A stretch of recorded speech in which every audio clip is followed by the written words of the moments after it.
ABN Marathi news मध्ये आपल्या सर्वांचं स्वागत आहे।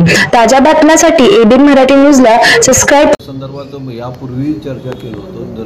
रमाई आवास योजनेच्या संदर्भात 250 स्क्वेअर फूटची चटईची जागा त्या मालकाची असेल तरच तो स्कीम मंजूर होते। पण आता शासनाकडे आयुक्त साहेबांनी निर्णय मागितलेला आहे की 150 मला त्यांनी सांगितले की 150 स्क्वेअर फूट चटई क्षेत्र असेल त्यांनाही रमाई योजनेचा लाभ घेता येईल। शासनाने त्याला मंजुरी मिळेल आणि लवकरात लवकर ते चालू होणार आहे।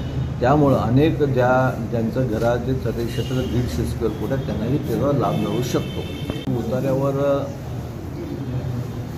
उतार्यावर मूळ मालकाचं नाव इतर हक्कामध्ये असल्यामुळं त्यामुळे रमाई आवास योजना त्यांना मंजुरी मिळत नाही, कारण मूळ मालक त्यांचं दुसरं आहे। पण त्यातल्या त्यात आपल्या इथल्या बागडे वस्ती जे आहे त्या भागातील लोकांचं बागडे हे वस्ती नाव आल्यामुळं त्या मालकाचं नाव आल्यामुळं त्यांनाही कुठले लाभ मिळू शकेना। पण मी जिल्हाधिकाऱ्यांशी चर्चा करून लवकरात लवकर, कारण बागडे ज्यांच्या नावाने जी वस्ती आहे ते लोक तिथं कोणीच नाही आहे आणि ते मालक लोक तिथं राहत नाहीत किंवा त्यांनी आता अनेक वर्षापासून कोणाच्या संपर्कात नाहीत। पण त्यामुळं त्यांचं नाव कसं काढता येईल किंवा त्याला काही दुरुस्त करता येते ते बघून लवकरात लवकर जिल्हाधिकाऱ्यांशी बैठक करून तेही काम करून देण्याचा प्रयत्न करेन।